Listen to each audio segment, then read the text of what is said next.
আসসালামু আলাইকুম। আশা করি আল্লাহর রহমতে সবাই ভালো আছে। আমি রুহানিকে বাসায় কিভাবে হাঁটাই, এতদিন তো পায়ের গেটার ছাড়া হাঁটাইতাম, পায়ের একো ছাড়াও হাঁটাইতাম। তো থেরাপিস্ট বলে দিয়েছে পায়ের একো গেটার ছাড়া ওকে একদম হাঁটানো যাবে না। আর এই দুইটা পরানোর পরে হাঁটানোটা সোটাও অনেক কঠিন, কারণ ওর শরীর খুব শক্ত করে ফেলে আর অনেক ফিক্সড করে ফেলে। স্টেপগুলো উঠানো অনেক মুশকিল হয়ে যায়। তো যার কারণে আমি একটা পদ্ধতি নিজেই আসলে অ্যাপ্লাই করলাম। তো ভাবলাম সবার সাথে শেয়ার করি যাতে সবার উপকার হয়।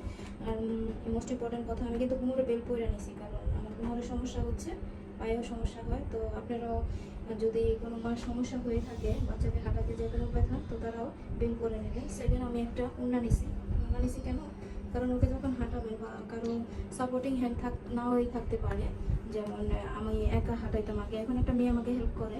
বাট যারা একা হাঁটাবেন তাদের জন্য বলছি, বাচ্চা তো ঝুঁকে পড়ে, তো কী করা যায়, একটা উন্না ইউজ করবেন। উন্না দিয়ে আপনাকে নিজের শরীরের সাথে, রোহান একটু দাঁড়াও দাঁড়াও, আমার ওড়নাটা বান্ধি, একটু চেষ্টা করো, তুমি তো পারো। ইয়েস, ওড়নাটা দিয়ে একটু টান্নাটা আসলে আমি পিছনে নিয়েছিলাম, যার কারণে বাঁধাটা কঠিন হয়ে গেছিলো। তো আপনারা, আমি আসলে একজন হেল্প নিয়ে সুন্দর করে বাঁধি। তো আপনারা সুন্দর করে, যে যার মতো সুন্দর আরামদায়ক সুতিও না নিলে ভালো হয়। আমার কাছে এটা একটু, যেহেতু রুমে আছে, আমি এটা দিয়েই চেষ্টা করতেছি। জাস্ট একটু ফুল সুন্দর করে নরম করে, যাতে বাচ্চা পড়ে না যায়, পড়ার ভয়টা না থাকে।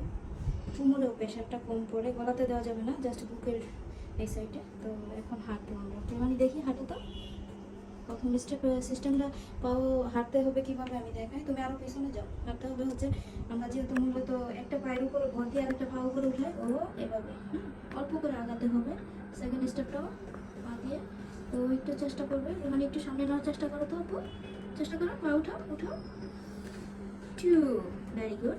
আবার আবার সামনে নাও, থ্রি। অল্প অল্প করে যতটুকু পারে চেষ্টা করতে, জুলুম করা যাবে না, অতিরিক্ত পা ওর সামনে নেওয়া যাবে না, একটা পায়ের কাছে নিয়ে রাখতে হবে এরকম। আবার এই পায়ের উপর এই সাইডে একটু পায়ে ভর দিয়ে আবার এই পাটা মানে সামনে দিতে হবে, ঠিক এইভাবে। আবার এই পায়ের উপর ভরটা, শরীরের ভরটা আইনা এই পাটা একটু সামনে দিতে হবে।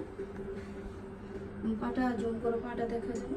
আবার এই পায়ের উপর ভর দিয়ে এই পাটা সামনে, এভাবে করে 5-10 মিনিট করে অল্প অল্প, তো হাঁটানো যায় না, ওরাও পারেও না, আমাদের কষ্ট হয়। তো আমরা যতটুকু পারবো, দিনে 4-5 বার ট্রাই করতে বলছে আমাকে, আমি 2 বার পারি, 2-3 বার পারি। তো বুঝছো, রোহানি কি হাঁটছো? সবাইকে হ্যালো বলো। হ্যালো, আসসালামু আলাইকুম। রোহানি কি করছে? হাঁটছে। ওকে, আমি রুমের ভিতরেই হাঁটাবো, কারণ প্রচুর গরম, এভাবে আমি মূলত হাঁটাই। তুমি এই সাইডে আসো। ওকে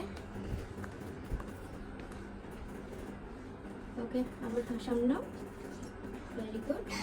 এখানে ও এই হাতটা কাঠে ধরতে পারে, কারণ দুই সাইডের লোহার কারণ ওর তো গ্রিপিং নেই। যদি থাকতো লোহার, এটা বানাই নিতাম, ধরে ধরে সুন্দর করে হাঁটতে পারতো। কিন্তু এখনও গ্রিপিংটা বলতে, হাতটা টাইট করে ধরে একটা কিছু ধরে যে হাঁটবে, ওটারই হয় না। এর জন্য ওকে আসলে দেয় নাই, স্ট্যান্ডিং এখনও ওয়ার্কার দেয়নি রুহানিকে। তো রুহানিকে এইভাবেই কষ্ট করে আস্তে আস্তে হাঁটানোর অভ্যাস করছি, কারণ থেরাপিস্ট এখন শুধু ওকে হাঁটানোর কথাই বলছে। ওকে, সবাই ভালো থাকবেন, যদি কারো উপকার হয় জানাবেন, ভালো লাগলে ভিডিও। আসসালামু আলাইকুম।